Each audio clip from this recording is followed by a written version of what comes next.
15 minute गुजर गए। लड़की लौट कर न आई। ना ही वहां विशाल सक्सेना के कदम पड़े। सुनील ने एक नया सिगरेट सुलगाया और बड़े उतावले भाव से 5 मिनट और गुजारे। तभी एकाएक कमरे का दरवाजा खुला और लड़की के कदम वापस वहां पड़े। उसका चेहरा तमतमाया हुआ था और सांस फूली हुई थी। सॉरी, वो हाँफती सी बोली। सॉरी, मुझे थोड़ी देर हो गई। Never mind. शुक्र है तुम यहीं हो। 15 मिनट में मुझे लौटता ना पाकर चले नहीं गए। बस जा ही रहा था। फिर तो शुक्र है मैं वक्त रहते पहुंच गई। सक्सेना कहाँ है?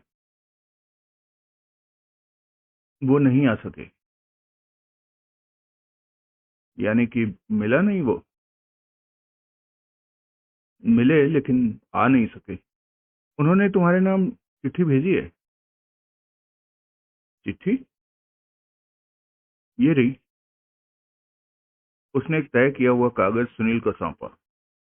सुनील ने कागज को खोलकर सीधा किया। उसकी टाइपशुदा इबारत को पढ़ा। लिखा था, प्रिय भाई सुनील, मुझे अपर्णा से पता चला कि तुम होटल में पहुंच गए थे और अपर्णा मेरी गैर हाजिरी में तुम्हारे से खुलकर बात करने से झिझक रही थी। अब मैंने उसे समझा दिया है कि वो निसंकोच तुमसे बात कर सकती है और तमाम सूरत अहवाल बयान कर सकती है। मुझे मदद की जरूरत अपर्णा के लिए ही थी, जो कि अब खुद तुम्हें सब कुछ कह सुनाएगी। मैं भी फंसा हुआ हूँ और मदद का तलबगार हूँ, लेकिन ज्यादा बड़ी प्रॉब्लम अपर्णा की है।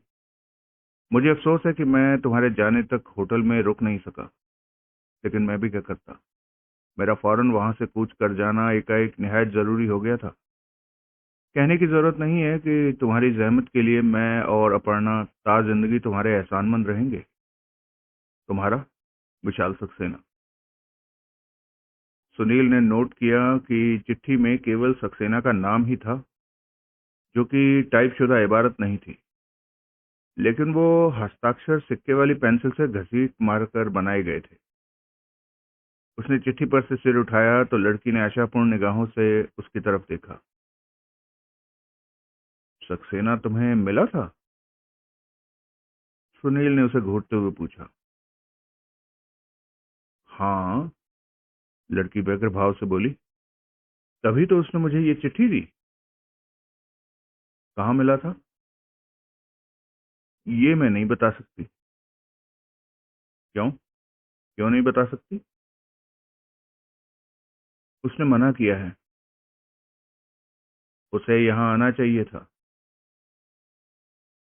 वो नहीं आ सकता था, तभी तो चिट्ठी दी है। क्यों नहीं आ सकता था? वो फंसा हुआ है। किस बात में फंसा हुआ है?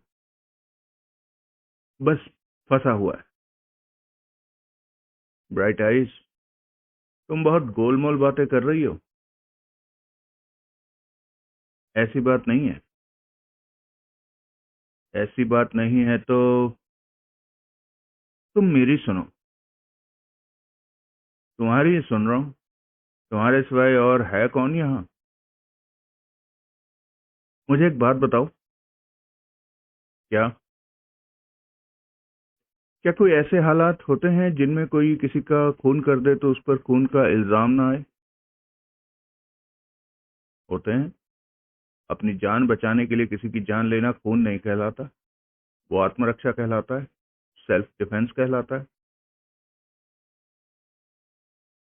आत्मरक्षा के लिए क्या इंतजार करना पड़ता है इस बात का कि दूसरा शख्स पहले हमला करे?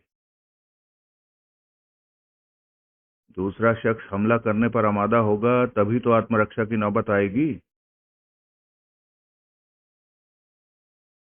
तब वो अपने हमलावर पर गोली चला सकता है।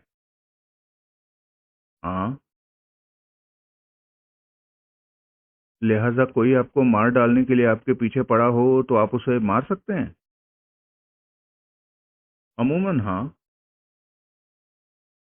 अमूमन? हाँ। मैं और समझाती हूँ।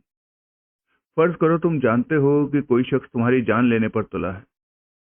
वो हाथ में गन लिए तुम्हारे घर के सामने कार में घात लगाए बैठा है।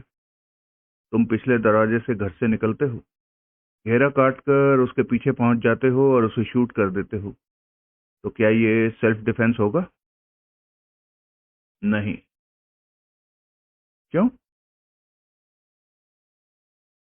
क्योंकि तुम्हें पुलिस से संपर्क करने का और उनसे मदद मांगने का मौका हासिल था। चुपचाप पिछले दरवाजे से घर से निकलकर जैसे तुम अपने कथित हत्यारे के सिर पर पहुंच सकती थी, वैसे पुलिस के पास भी पहुंच सकती थी। पुलिस के आने तक वो शख्स वहां से खिसक सकता था और फिर बाद में अपने नापाक इरादों से मुकर सकता था। मुमकिन है, लेकिन कायदा वही है जो मैंने बयान किया है। ओह, सच पूछो तो सक्सेना भी यही कहता था। स्वीट हार्ट, ये तो बोलो कि कौन किसको सेल्फ डिफेंस के नाम पर मार डालने को आमादा है? किस्सा क्या है? किस्सा वीरेश अस्थाना से ताल्लुक रखता है। वीरेश अस्थाना? तुम जानती हो उसे?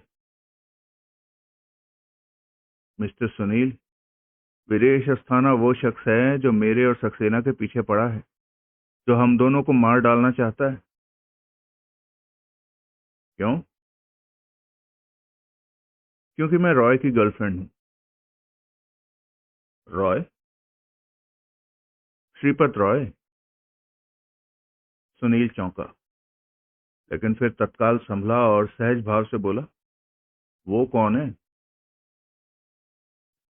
वो एक ऐसा शख्स है जिसकी पुलिस को पिछले 1 साल से बड़ी शिद्दत से तलाश है। क्यों तलाश है? ताकि वो लोग उसे किसी कत्ल के इल्जाम में फंसा सकें। वो कातिल है?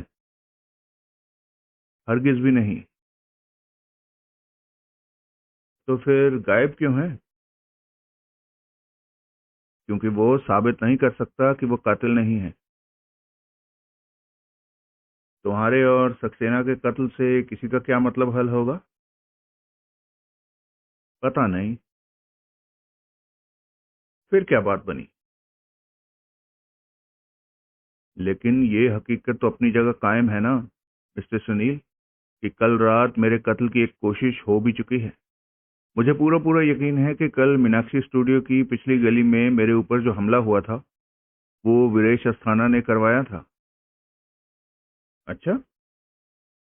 हाँ, मेरे को खत्म कर देने की नीयत से ही वीरेश अस्थाना मेरी टोह में लगा हुआ था। कमीने की हिम्मत तो देखो कि कल सक्सेना की पार्टी में बिन बुलाया मेहमान बन के घुस आया था। क्यों? ये भी कोई पूछने की बात है? ताकि मैं उसे वहां पहुंचा देखकर आतंकित हो जाती और चुपचाप वहां से भाग खड़ी होती। ऐसा कर पाना पिछवाड़े की सुनसान गली के रास्ते ही मुमकिन था, ये वो बखूबी जानता था। तभी तो उसने वहां पहले ही मेरे स्वागत का इंतजाम किया हुआ था। मेरी तो तकदीर ही अच्छी थी, जो कि कल रात मैं बच गई। मेरे पर गोलियां चल रही थी, लेकिन फिर भी मैंने वहां से भाग खड़े होने का जोखिम उठाया था। उसकी कार का दरवाजा ऐन वक्त पर झूल न गया होता और एक गोली उसी में पैबस होकर न रह गई होती, तो मैं यकीनन वहां गली में ही मरी पड़ी होती। मेन रोड पर कार की चपेट में कैसे आ गई? बस आ गई।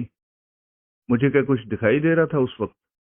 उस वक्त तो बस ये एक ही बात मेरे दिलो दिमाग पर हावी थी कि मैंने गली में मौजूद गोलियां चलाते शख्स से दूर निकल जाना था। बिना दाएं बाएं देखे बगले की तरह अंधेरी गली से निकली थी, इसलिए मेन रोड पर अपनी तरफ आती कार मुझे न दिखाई दी। उस बेचारे कार वाले ने पूरी ताकत से ब्रेक लगाकर मुझे बचाने की बहुत कोशिश की थी, लेकिन फिर भी मैं कार से टकरा ही गई थी। आई सी। फिर भी खैरियत हुई कि मैं सिर्फ कार से टकराई। कार मुझे रौंदती हुई न गुजर गई। नर्सिंग होम से क्यों भाग खड़ी हुई? क्योंकि वीरेश अस्थाना को खबर लग सकती थी कि मैं वहां थी। और फिर मेरे कत्ल के लिए वो वहां भी पहुंच सकता था या किसी को भेज सकता था। नर्सिंग होम से खिसक जाने के अलावा और क्या सावधानी बरती वीरेश अस्थाना के हमले के खिलाफ? मैंने सक्सेना को फोन किया, जिसने कि मेरा छुप के रहने का इंतजाम कर दिया। सिर्फ तुम्हारा? मैं तुम्हारा मतलब समझ गई। जवाब है कि अपना भी। आखिर उसे भी तो वीरेश अस्थाना से जान का खतरा था। सक्सेना क्या कर रहा है उस खतरे को टालने के लिए? वो खतरे को मिटा देने का सामान कर रहा है। वो वीरेश अस्थाना को यूं मार डालने की फिराक में है कि लगे कि उसने अपने बचाव के लिए उसका खून किया था। तो ये इरादे हैं उसके? हाँ। छुपा कब तक रहना चाहता है वो? ये कहना मुहाल है, लेकिन इतना मुझे अंदाजा है कि इस बाबत उसका ज्यादा लंबा प्रोग्राम नहीं है। अब मेरे से क्या चाहती हो? पहले तो यही चाहती हूँ कि तुम मेरे को शक की निगाहों से देखना बंद करो। मैं तुम्हें शक की निगाहों से देख रहा हूँ? मुकम्मल एतबार तो तुम्हारा मेरे पर बन गया नहीं मालूम हो रहा। शक की वजह है? क्या वजह है?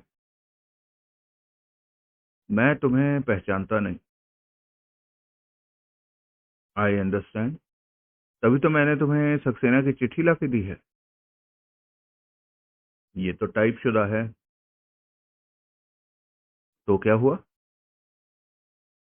रात के 2 बजे उसे टाइपराइटर पर चिट्ठी लिखने की क्या सूझी?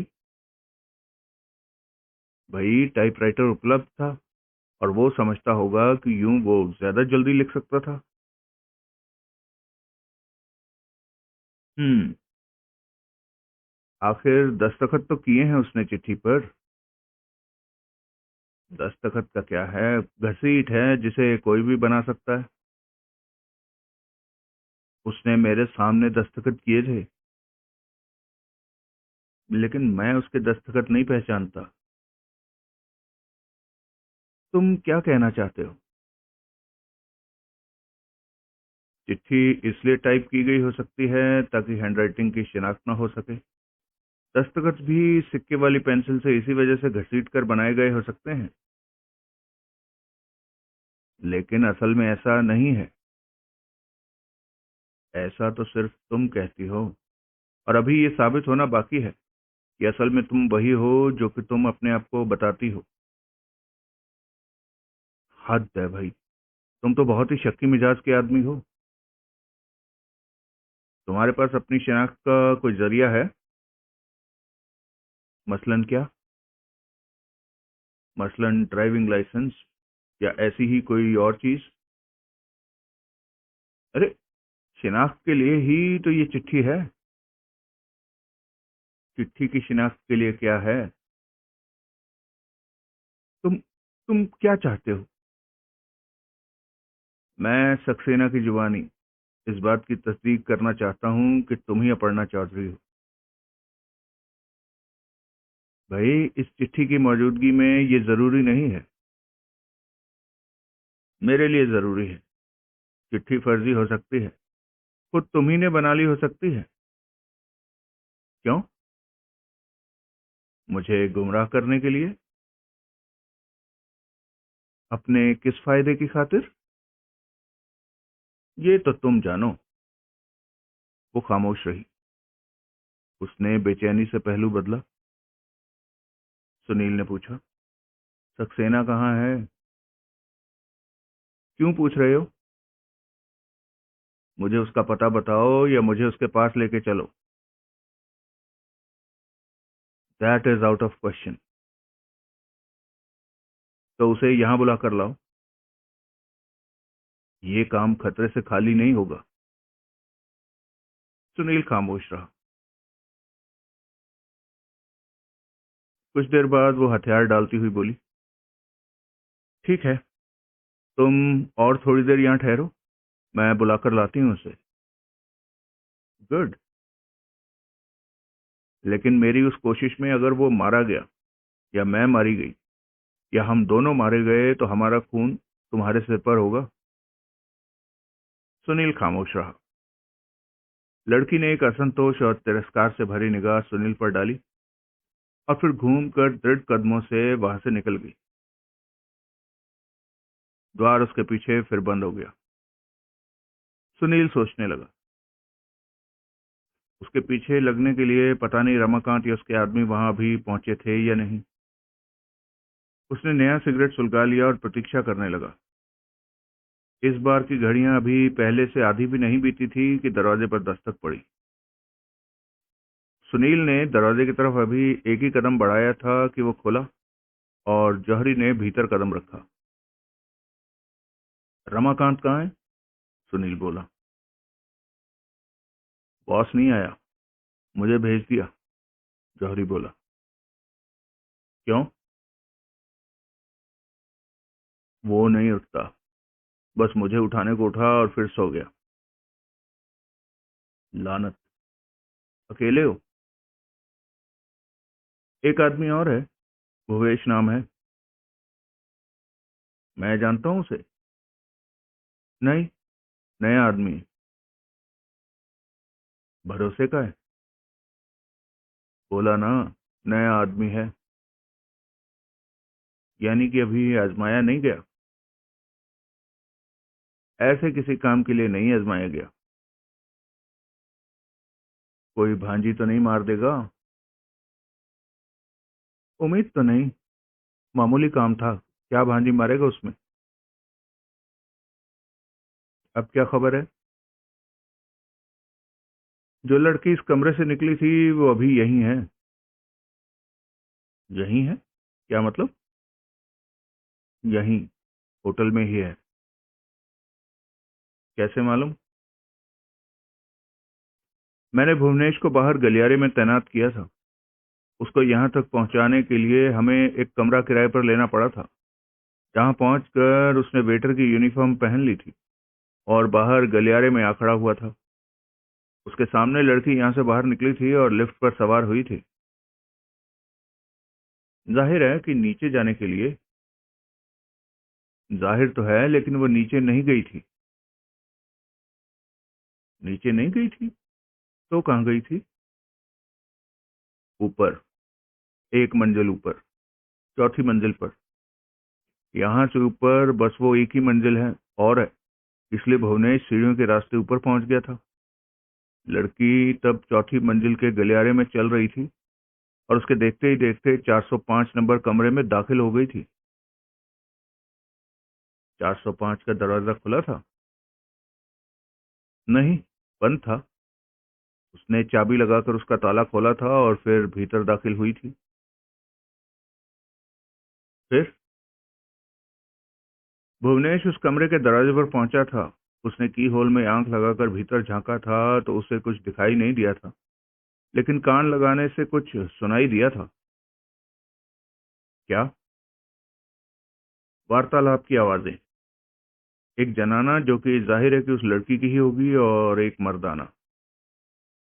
मर्दाना? हाँ। आगे?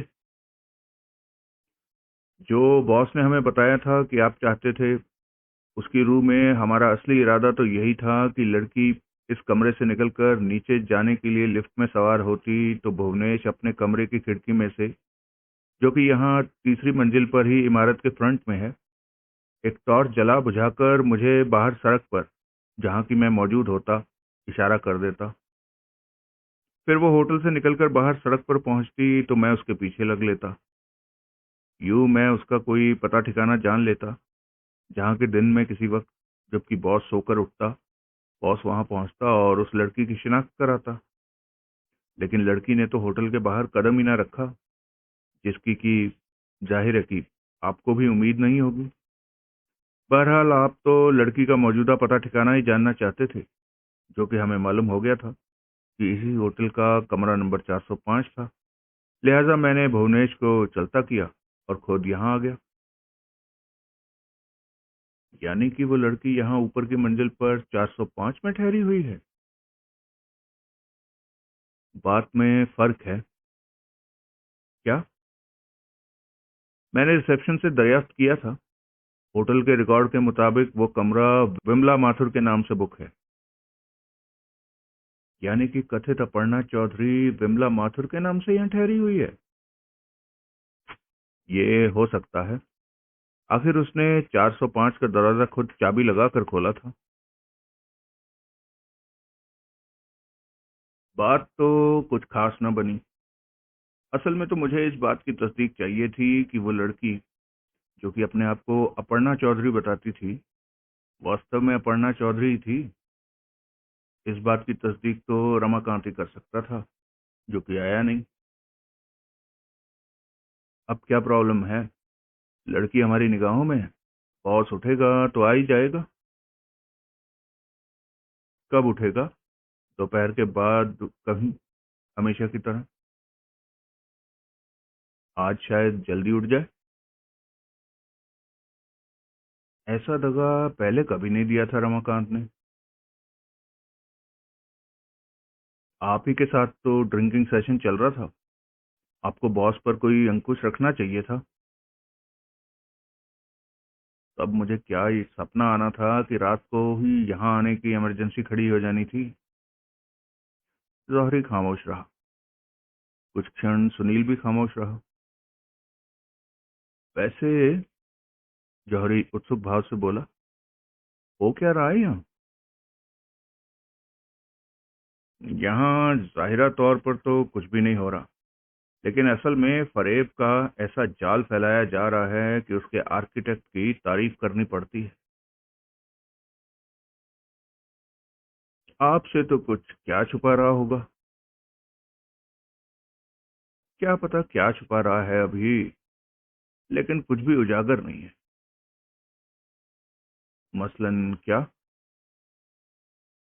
जानना चाहते हो? यूं ही, उत्सुकतावश। ठीक है, जानो। ये टीवी उठाकर नीचे रखो और मेज को उल्टा करो। जौहरी ने वही किया। अब इसके टॉप के नीचे के हिस्से पर देखो, जो कि मेज को उल्टा करने की वजह से तुम्हारे सामने है। यहाँ तो कुछ लिखा है। लिखा है, सुनील मदद 143 V2L 13 बाएं। क्या मतलब हुआ इसका? नहीं, पहले ये बताइए कि आपको सूझा कैसे कि मेज के नीचे ऐसा कुछ लिखा गया था? मुझे सुझाया गया। सुझाया गया? बाकायदा? कैसे? पलंग के पाए के करीब एक सुनहरे खोल वाली लिपस्टिक की ट्यूब यूं पड़ी थी कि वो मुझे दिखे बिना रह ही नहीं सकती थी। लिपस्टिक के मुआयने से साफ पता चलता था कि उसे किसी खुरदरी जगह पर इतना रगड़ा गया था कि उसका गोल हिस्सा चपटा हो गया था और उस पर बनी लकीरें साफ दिखाई दे रही थी। यानी कि उसको होंठ रगड़ने के लिए इस्तेमाल किया गया था। ऐसी जगह, ऐसी किसी जगह की तलाश में मैंने यहाँ की चंद चीजों को टटोलना शुरू किया, तो जाहिर है कि इस मेज की तरफ मेरी तवज्जो जानी ही थी। इस संदेश का क्या मतलब हुआ? सुनील मदद 143वीं 2L 13 बाएं। जो मतलब समझाने की कोशिश की गई है, उसकी कहानी यूं बनती है कि मैं यहाँ विशाल सक्सेना से मिलने आया था, जिसके साथ कि यहाँ कोई लड़की, शायद अपर्णा चौधरी, भी मौजूद थी। फिर रिवॉल्वर से लैस यहाँ एक तीसरा शख्स पहुंचा, जिससे कि उन दोनों को जान का खतरा था। वो शख्स उन्हें जबरन यहाँ से निकाल ले जाना चाहता था। मैं यहाँ पहुंचने वाला था, जिसकी कि रिवॉल्वर वाले को शायद खबर नहीं थी। लिहाजा लड़की किसी तरीके से अपने आतताई से छुपाकर अपनी लिपस्टिक से मेज के नीचे ये संदेश लिखकर छोड़ने में कामयाब हो गई, और ऐसे किसी संदेशे के अस्तित्व की तरफ मेरी तवज्जो दिलाने के लिए लिपस्टिक की ट्यूब को फर्श पर फेंक गई। वाजिब कहानी है। आपको क्या खराबी लगती है इसमें? इस संदेशे का क्या मतलब है? आप बताइए। मेरे ख्याल से तो इसका कोई मतलब नहीं। क्यों?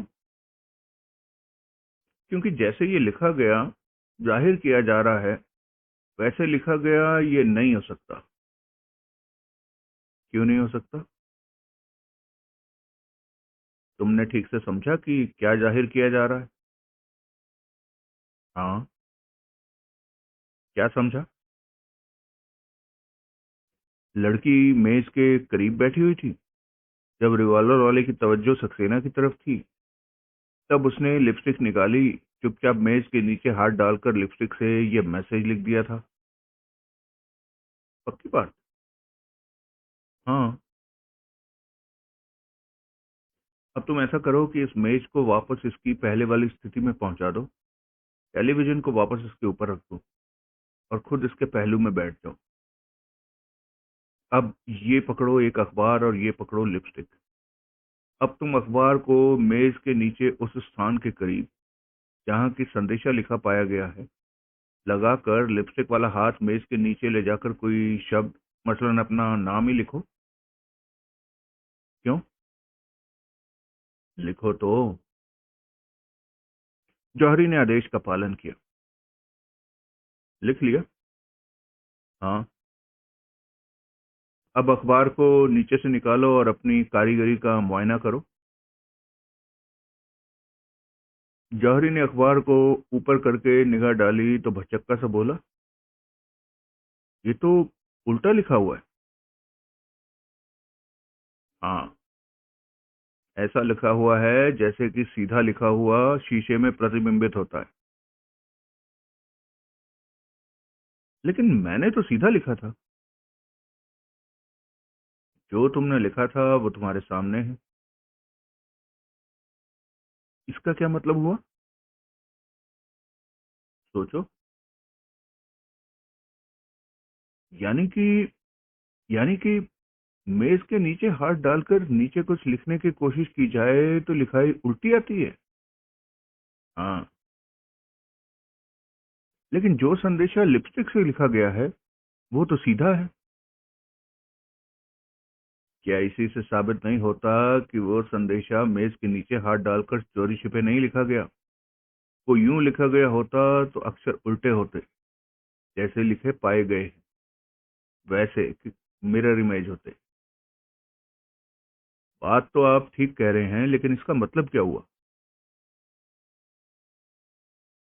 मतलब ये हुआ कि लिपस्टिक से वो संदेशा मेज को उल्टा करके सामने रख के लिखा गया था और फिर मेज को पूर्व स्थिति में पहुंचा दिया गया था। यानी कि ये चोरी छिपे लिखा गया संदेशा नहीं है। ये सरेआम एक ऐसे शख्स ने लिखा था जो कि नहीं जानता था कि मेज के नीचे हाथ डालकर कुछ लिखने से अक्षर उल्टे अंकित होते थे। फिर तो ये मैसेज एक धोखा हुआ, एक जाल हुआ। बिल्कुल हुआ। लेकिन कैसा धोखा, कैसा जाल? आप ही बताइए। मेरी तो अक्ल काम नहीं कर रही। देखो, ये बात तो निश्चित है कि सक्सेना ने मुझे फोन किया था। उसने फोन यहां से किया था। इस बाबत उसके झूठ बोलने की कोई वजह नहीं दिखाई देती। यानी कि सक्सेना यहां था। वो उधर पलंग की चादर पर एक लंबी नाल वाले रिवॉल्वर का दबाव साफ दिखाई दे रहा है।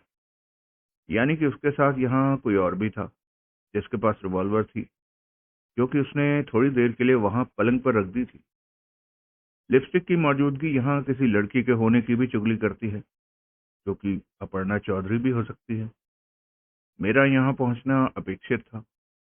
ऐसे माहौल में सक्सेना ने या लड़की ने मेरे लिए यहाँ कोई संदेशा, कोई एसओएस मैसेज छोड़ने की कोशिश की हो, ये बात बहुत स्वाभाविक सी लगती है।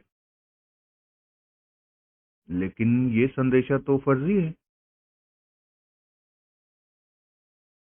इसलिए है क्योंकि रिवॉल्वर वाले को शक हो गया था।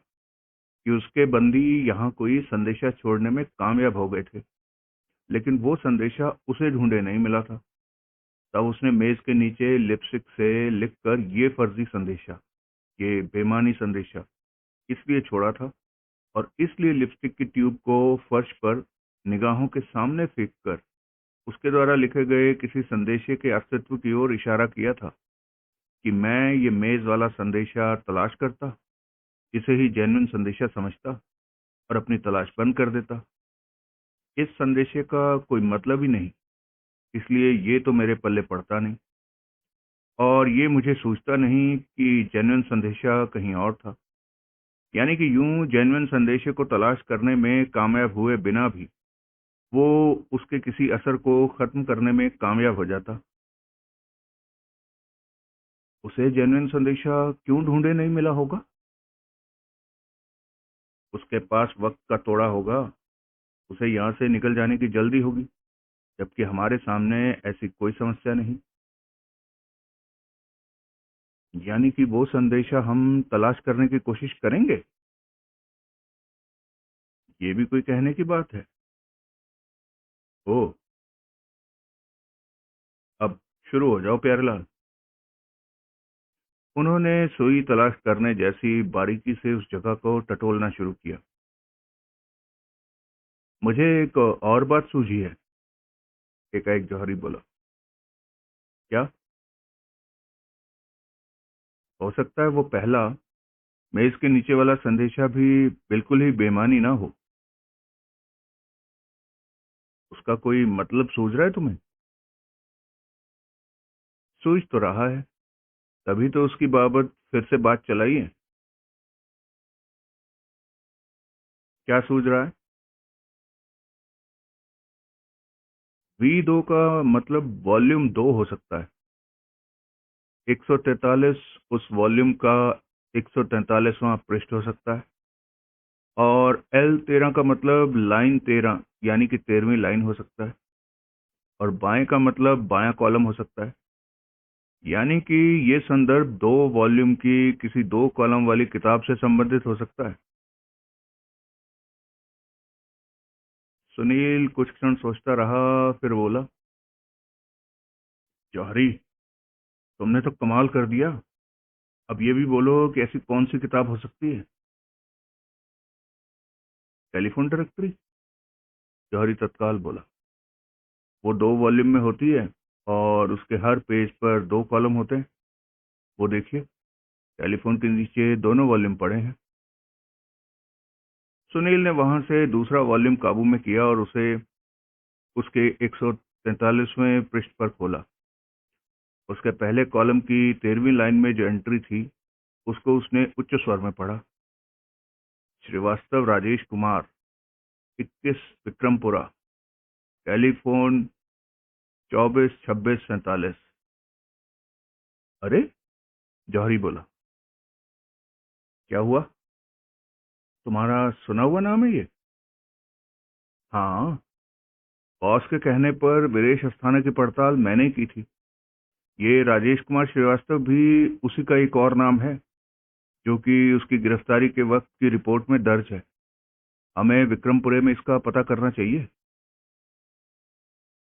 सुनील ने इंकार में सिर हिलाया। वजह? जौहरी बोला, पहले तो जेन्युइन संदेशी की तलाश जारी रखो, जिसके बारे में मुझे यकीन है कि वो जरूर मिलेगा।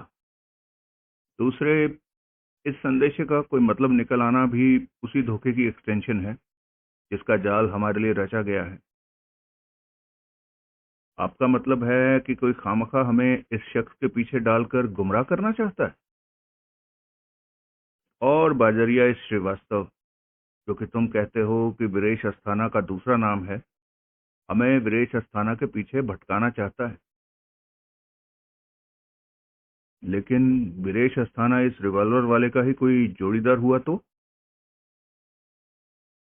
तो इसका मतलब होगा कि रिवॉल्वर वाले को वीरेश अस्थाना की कुर्बानी कबूल है।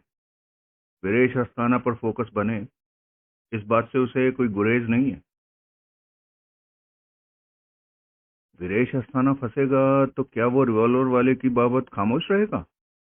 वो मुंह फाड़कर उसे भी फंसाने की कोशिश नहीं करेगा? उसे ऐसी कोई गारंटी होगी कि अस्थाना उसकी बाबत मुंह नहीं फाड़ सकता था? उसकी तो जो गारंटी होगी सो होगी। आप बताइए, आपको ये गारंटी कैसे है कि वो कथित रिवॉल्वर वाला और वीरेश अस्थाना दोनों एक ही शख्स नहीं? सुनील कुछ क्षण सकपकाया सा जौहरी को देखता रहा, फिर प्रशंसात्मक स्वर में बोला, बहुत मार्के की बात सुझाई है प्यारेलाल। जौहरी हंसा। बहरहाल तुम वो तलाश जारी रखो जो हमने शुरू की है। जौहरी ने खामोशी से सहमति में सिर हिलाया। तलाश बाथरूम में वॉश बेसिन के ऊपर एक कील के सहारे टंगे शीशे पर जाकर खत्म हुई। उस शीशे को कील पर से उतारकर उसके पीछे झांका गया तो उसके पृष्ठ भाग में लिपस्टिक से ही RL4SM6269 लिखा पाया गया। ये तो, सुनील बोला, साफ साफ किसी कार का नंबर है। ऐसा ही लगता है, जौहरी बोला। यानी कि यहाँ सक्सेना के साथ जो लड़की थी वो टॉयलेट जाने के बहाने यहाँ आई थी और अपनी लिपस्टिक से शीशे के पीछे ये नंबर लिख गई थी, जो कि अपने आप में संदेशा है। हाँ, और ओरिजिनल जेन्युइन संदेशा है। और मेज के नीचे वाला संदेशा इस संदेशे की तरफ से तवज्जो हटाने की नीयत से दर्ज किया गया था। हाँ, उस संदेशे और इस संदेशे के लिपस्टिक के शेड में साफ साफ फर्क है। देखो। सुनील ने रुमाल निकालकर उसे उस संदेशे के एक अक्षर पर फेरा और फिर यूं रुमाल पर उतर आए रंग को रुमाल पर पहले से लगे रंग की तुलना के लिए जौहरी को दिखाया। साफ फर्क है, जौहरी बोला। इस शेड में बैंगनी टच है जबकि पहला नमूना लाल लिपस्टिक का है। करेक्ट। सुनील रुमाल को सावधानी से तय करके जेब में रखता हुआ बोला। अब सवाल ये पैदा होता है कि ये कैसे पता चले कि ये किस कार का नंबर है? दिन चढ़ने से पहले तो इस बाबत कोई जानकारी हासिल नहीं की जा सकती। दिन चढ़ने के बाद फिर क्या मुश्किल काम होगा ये? मोटर व्हीकल्स के रजिस्ट्रेशन के रिकॉर्ड से चुटकियों में मालूम हो जाएगा कि ये किस कार का नंबर है। मालूम करना वो तो मैं करूंगा, लेकिन ये किस कार का नंबर होगा उसे संदेशे के तौर पर यहाँ क्यों लिखा गया होगा? क्या पता ये उस कार का नंबर हो जिस पर कि सक्सेना और उस लड़की को यहाँ से ले जाया गया हो। कैसे हो सकता है? कार तक पहुंचने से पहले ही उस लड़की को कार का नंबर कैसे मालूम हो सकता है? ये भी ठीक है। सुनील कुछ क्षण सोचता रहा और फिर बोला, उसे मालूम नहीं हो सकता तो उसे अंदाजा जरूर हो सकता है। कैसे? ये उस कार का नंबर हो सकता है जिसमें कि कल मीनाक्षी स्टूडियो के पिछवाड़े की गली में उसे जबरन बिठाने की कोशिश की गई थी। यहाँ रिवॉल्वर के साथ पहुंचा शख्स वही हो सकता है जिससे कि उसका कल भी आमना सामना हुआ था। इस लिहाज से उसका ये कल्पना करना कि आज भी वो शख्स वही कार इस्तेमाल करेगा समझ में आता है। लिहाजा उसने वो नंबर शीशे के पीछे लिख दिया। आपकी बात में दम है। अपने जोड़ीदार भुवनेश को तो तुमने यहाँ से रुखसत कर दिया। अब उस लड़की की निगरानी कैसे होगी जो कि कमरा नंबर 405 में गई है? वो तो मैं कोई इंतजाम करता हूँ, लेकिन ये बात तो फिर भी अधर में ही लटकी रहेगी कि वो लड़की असल में अपर्णा चौधरी है या नहीं। वो तो है। उस बात का तो कोई फैसला अपने कुंभकर्ण के जागने पर ही हो सकता है। आप फोन करके देखिए, शायद जाग जाए। फोन भी करेंगे, लेकिन पहले हमें कमरा नंबर 405 की बाबत और जानकारी हासिल करनी चाहिए, क्योंकि एकाएक दरवाजा खुला और इंस्पेक्टर प्रभुदयाल ने भीतर कदम रखा। उसके साथ एक पुलिसिया और था। वो भी उसकी तरह 3 सितारों वाला इंस्पेक्टर था, लेकिन सुनील ने पहले कभी उसकी सूरत नहीं देखी थी। अरे, सुनील के मुंह से निकला, यहाँ कैसे पहुंच गए माई बाप? अभी, प्रभुदयाल से घूरता हुआ बोला, कमरा नंबर 405 का क्या जिक्र कर रहे थे? क्या जानते हो उसके बारे में? कुछ भी नहीं। अभी 405 का जिक्र क्यों कर रहे थे? मैं तो जौहरी से कह रहा था कि 4 से 5 तक मेरी कहीं और हाजिरी थी। कहाँ? मेरी नौकरी से ताल्लुक रखती बात है जनाब, आपको कैसे बता सकता हूँ? यहाँ क्या कर रहे हो? कुछ नहीं, गप्पे मार रहे हैं, टाइम पास कर रहे हैं। टाइम जानते हो क्या हुआ? टाइम का क्या है, उसका तो काम ही होना है। उसकी परवाज़ को कोई रोक सकता है? तुम बाज नहीं आओगे, तुम बाज आ ही नहीं सकते। साहब की तारीफ? ये इंस्पेक्टर के राजदान है, नारकोटिक्स कंट्रोल ब्यूरो से। मैंने जिस सब इंस्पेक्टर संदीप तिवारी का तुमसे जिक्र किया था, अपनी जिंदगी में वो इनके अंडर काम करता था। इनकी यहाँ तुम्हारे साथ मौजूदगी उस 1 साल पुराने कत्ल के केस की वजह से तो नहीं होगी? क्यों नहीं होगी?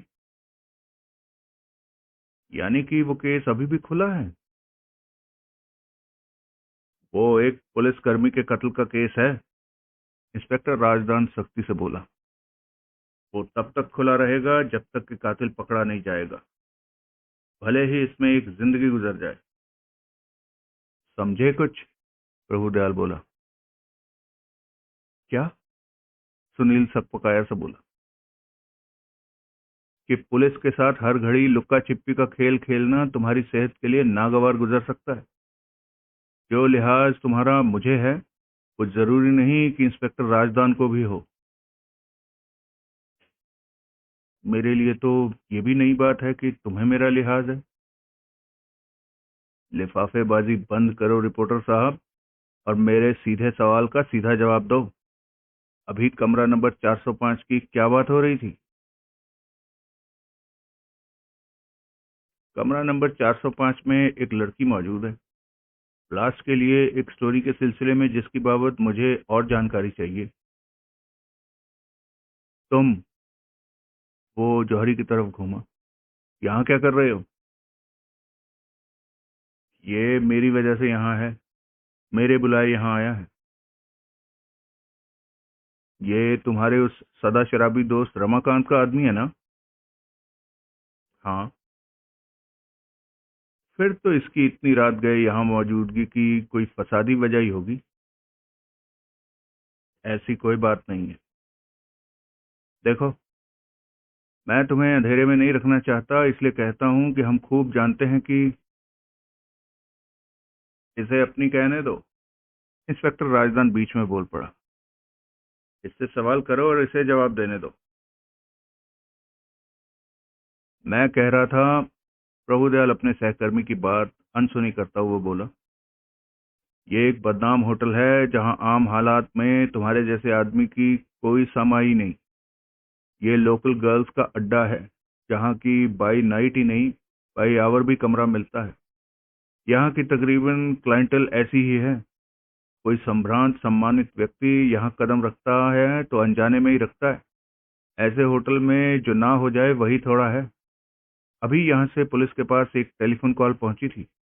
403 में ठहरे एक व्यक्ति ने रिसेप्शन पर इत्तला दी थी, और रिसेप्शनिस्ट ने आगे पुलिस को फोन लगाया था कि उसने बगल के कमरे में से, यानी कि 405 में से पहले झगड़े की और फिर गोली चलने की आवाजें सुनी थी। गोली चलने की? हाँ। फ्लाइंग स्क्वाड की गाड़ी फौरन यहाँ पहुंची थी तो 405 का दरवाजा खुला पाया गया था और भीतर पलंग पर एक लाश पड़ी पाई गई थी। तत्काल खबर पुलिस हेडक्वार्टर पहुंची थी। तब मैं इंस्पेक्टर राजदान के साथ किसी और केस में मसरूफ था, जिसे छोड़कर हम दोनों फौरन यहाँ पहुंचे थे। लाश किसकी थी? मरने वाले की जेब से जो ड्राइविंग लाइसेंस बरामद हुआ है, उसके मुताबिक उसका नाम राजेश श्रीवास्तव है और वो यहीं राजनगर में 21 विक्रमपुरे का रहने वाला है। ओह। नीचे रिसेप्शन पर नाइट ड्यूटी पर जो क्लर्क तैनात है, उसका नाम चेतन मेहरा है। वो कहता है कि सूरतों के मामले में उसको प्रभु ने ऐसी फोटोग्राफिक याददाश्त दी है कि जो सूरत वो एक बार देख लेता है, उसे वो कभी भी हरगिज नहीं भूलता। ब्लास्ट के S reporter Sunil Kumar blast के एस रिपोर्टर सुनील कुमार चक्रवर्ती से वो आमने सामने कभी नहीं मिला, लेकिन अखबार में छपी तुम्हारी एक तस्वीर से वो तुम्हें पहचानता है।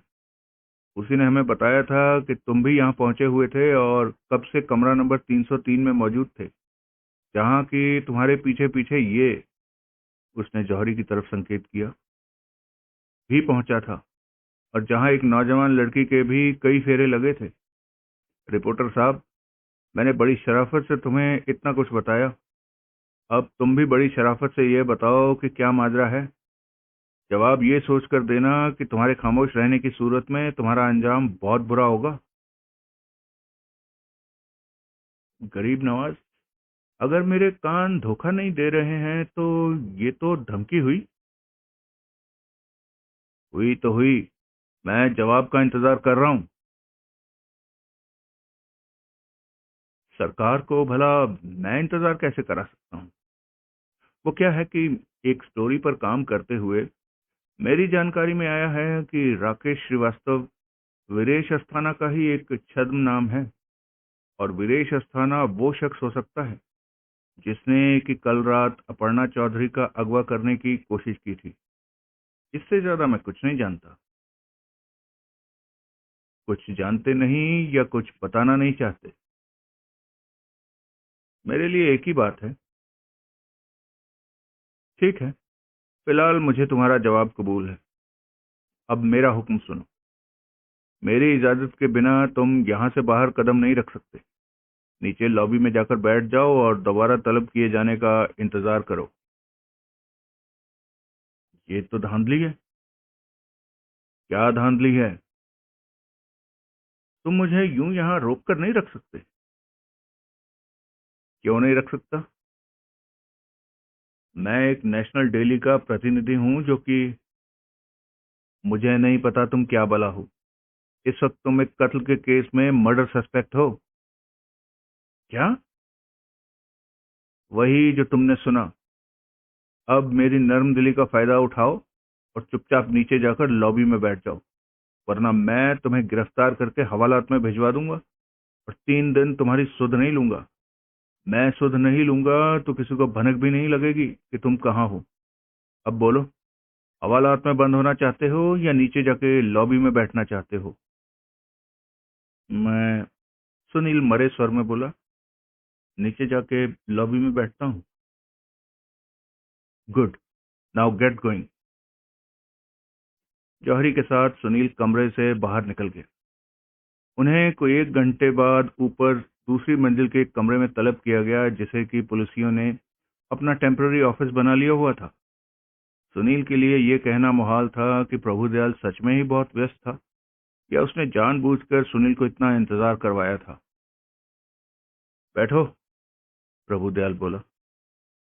सुनील और जौहरी उसके सामने अगल बगल बैठ गए। अब बोलो, क्या किस्सा है? 303 में क्या कर रहे थे?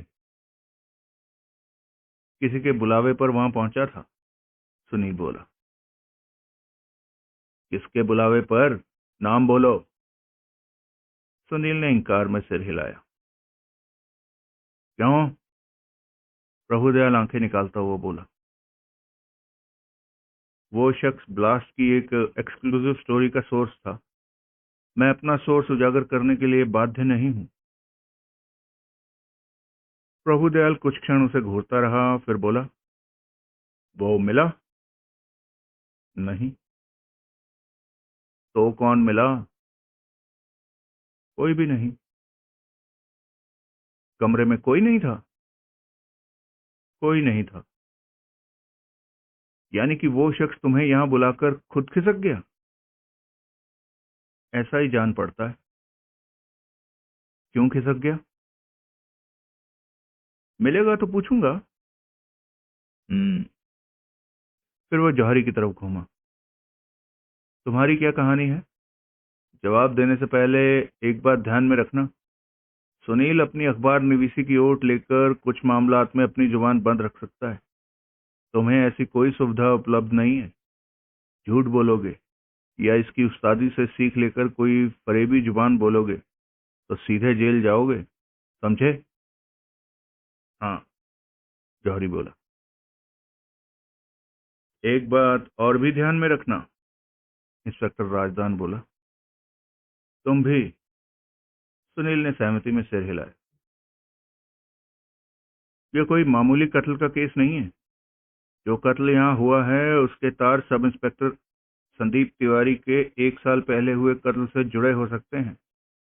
संदीप तिवारी के कत्ल में किन्हीं ड्रग डीलर्स का हाथ था, जो कि अपने आप को बहुत ताकतवर समझते थे और समझते थे कि कोई उन पर हाथ नहीं डाल सकता था। और महज इसलिए संदीप तिवारी का कत्ल नहीं हुआ था कि वो किसी डोप पुशर पर हाथ डालने वाला था। असलियत ये जान पड़ती है कि उस डोप पुशर की पीठ पर किसी ताकतवर आदमी का हाथ था, जिसके नाम से कि न हम पहले वाकिफ थे और न आज वाकिफ हैं। फिर भी हमने उस केस से हाथ खींच नहीं लिया। हमने उसकी फाइल बंद करके रिकॉर्ड रूम की धूल चाटने के लिए नहीं फेंक दी हुई है। इसलिए इस मामले में किसी भी शख्स के साथ कोई रियायत नहीं बरती जा सकती, भले ही वो कोई प्रेस रिपोर्टर हो या उसका कोई चमचा हो। कहने का मतलब ये है कि झूठे, फरेबी, टालम टोल वाले जवाब यहां नहीं चलेंगे। माई बाप, सुनील बोला। बहुत बढ़िया तरीके से धमकाते हैं आपके कुलीग इंस्पेक्टर साहब। वैसे तो आप भी कुछ कम नहीं है, लेकिन इस मामले में अभी काफी पीछे हैं। मजाक मत करो, प्रभुदयाल डपट कर बोला। मजाक तो मैं नहीं कर रहा था, लेकिन खैर, मैं सिगरेट पी सकता हूँ? प्रभुदयाल ने सहमति में सिर हिलाया तो सुनील ने अपना लकी स्ट्राइक का पैकेट निकालकर एक सिगरेट सुलगा लिया, जबकि इंस्पेक्टर राजदान की सूरत से ऐसा लग रहा था जैसे वो सिगरेट सुनील के मुंह से झटक लेना चाहता हो। अभी तुमने कहा, इंस्पेक्टर राजदान बोला, कि जिसने तुम्हें बुलाया था वो कमरे में नहीं था। कमरे में कोई नहीं था? हाँ, सुनील बोला। तुम्हारी मौजूदगी में क्या कोई ऊपर से भी नहीं आया था? कौन? सुनील, प्रभुदयाल सख्ती से बोला। सवाल के बदले में सवाल मत करो, जवाब दो। ऊपर से तो कोई आया था, सुनील तनिक हिचकिचाता हुआ बोला। कौन? वही शख्स जिसने तुम्हें यहाँ बुलाया था? नहीं, कोई और। और कौन?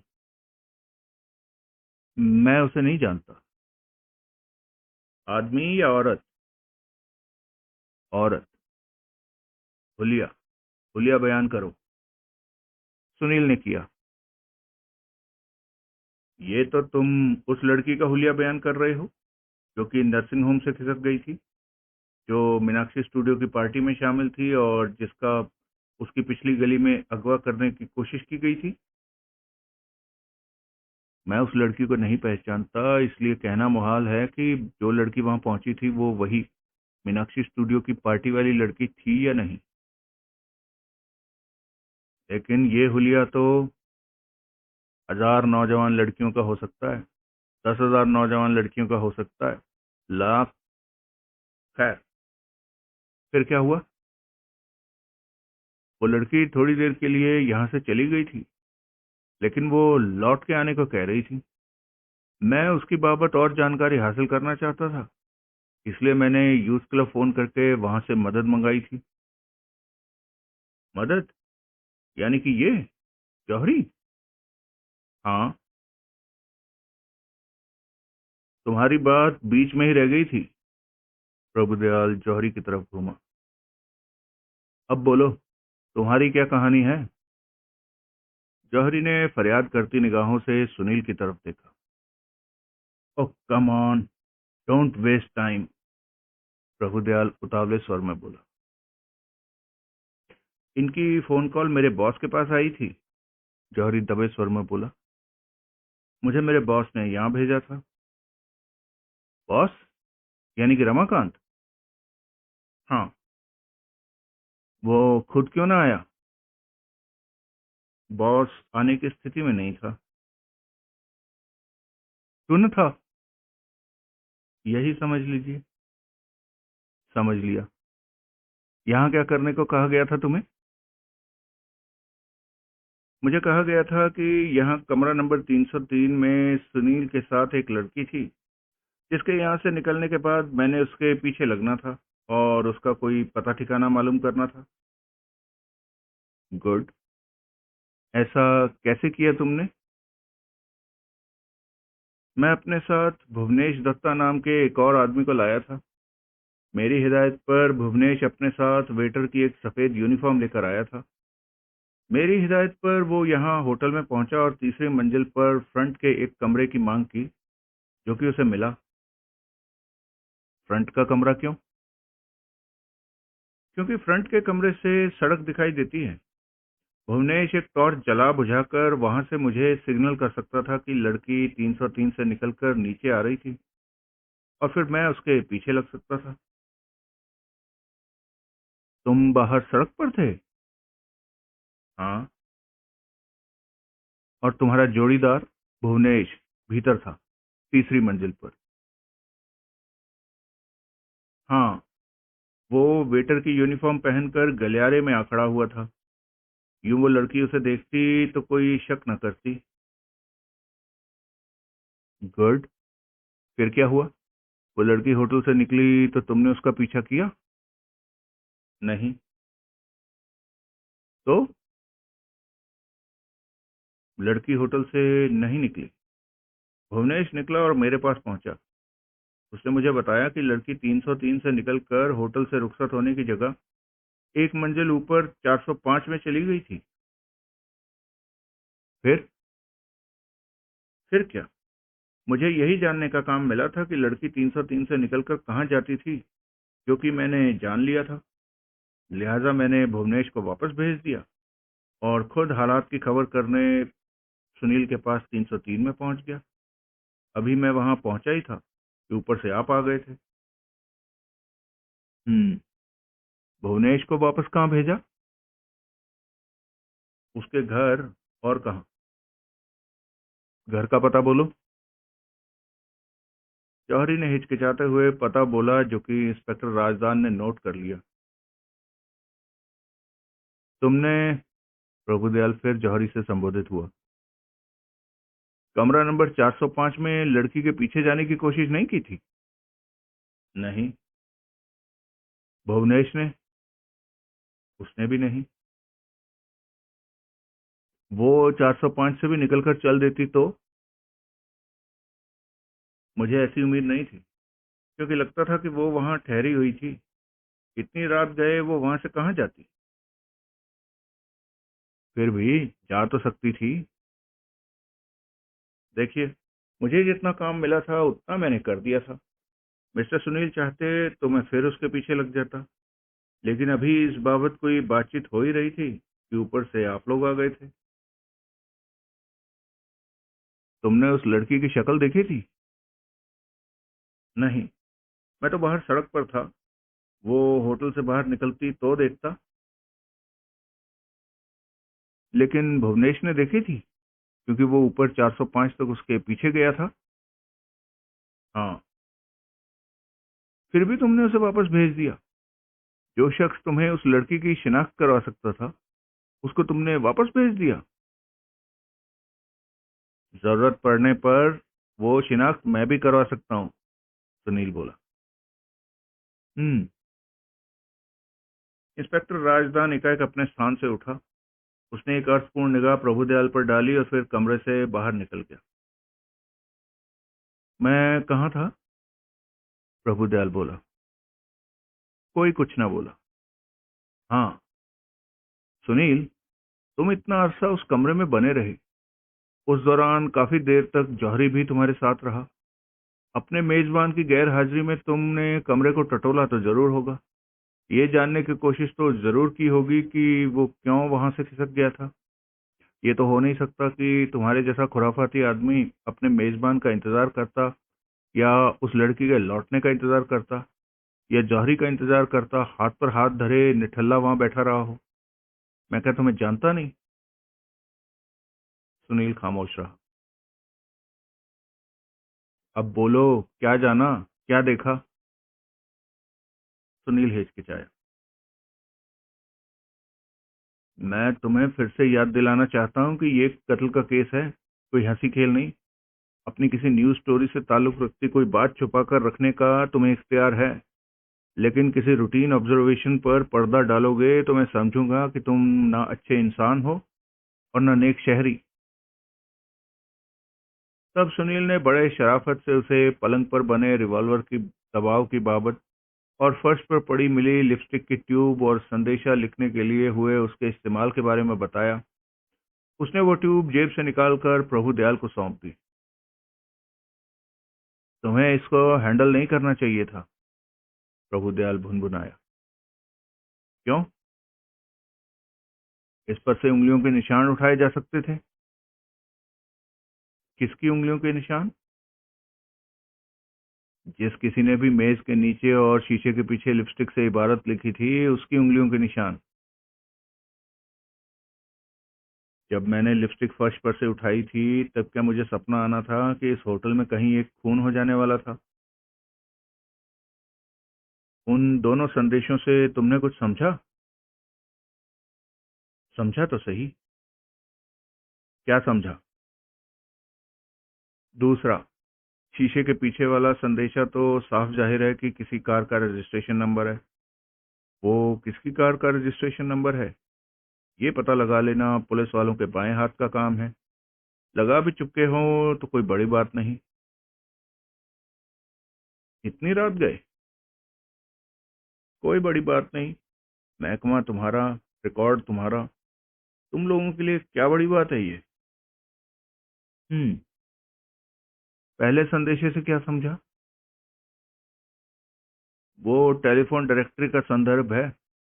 उस संदर्भ के मुताबिक डायरेक्टरी में जो एंट्री है, वो उस शख्स के नाम की है जिसका तुम यहाँ कत्ल हो गया बताते हो।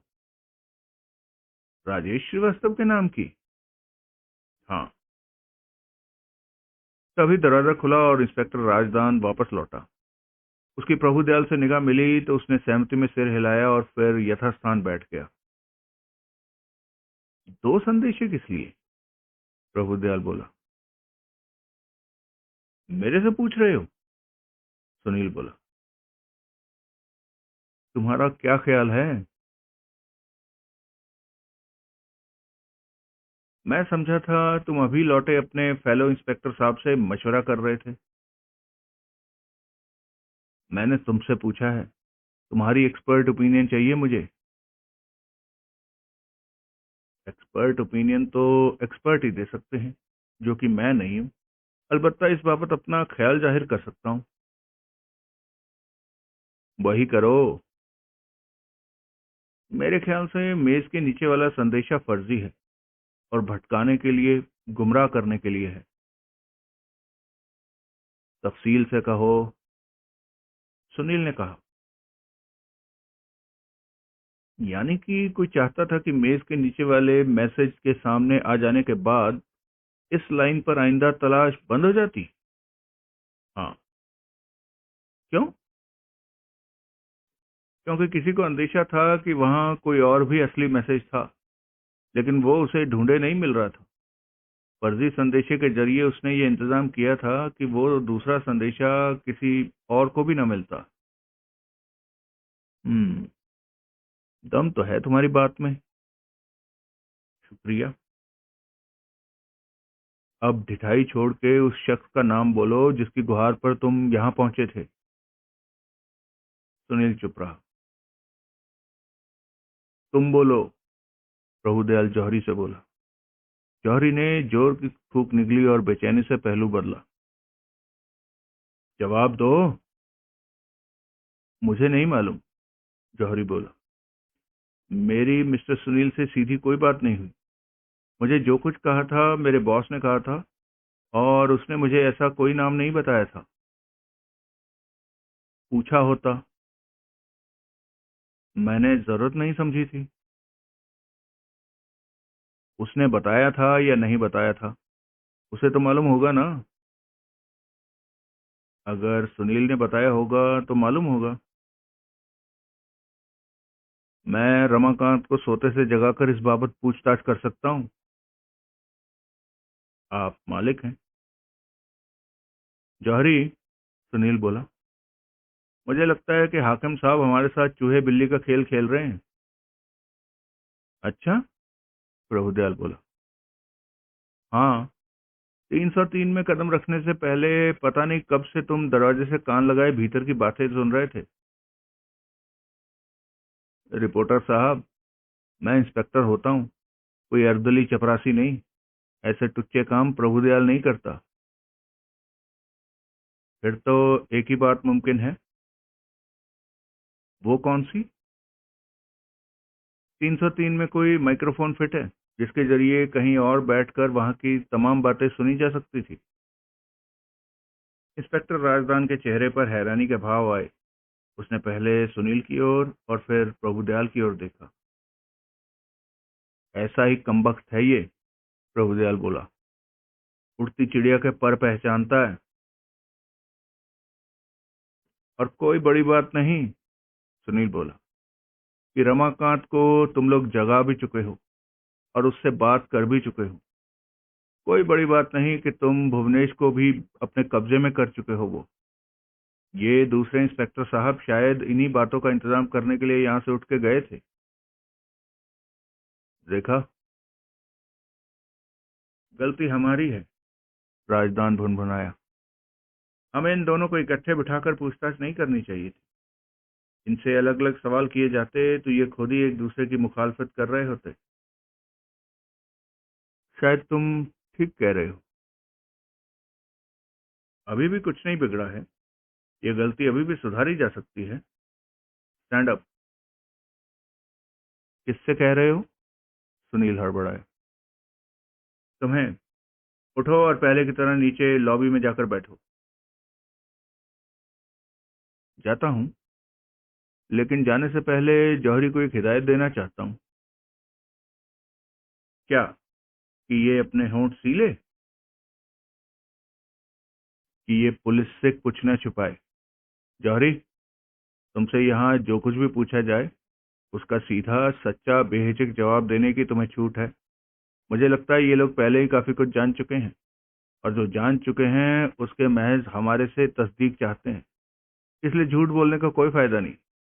वैसे भी पुलिस को सहयोग देना हमारा फर्ज है।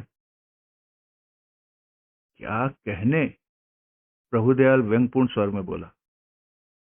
कोई नई ही जागृति आई मालूम होती है तुम्हारे में। सुनील मुस्कुराया और वहां से बाहर निकल गया।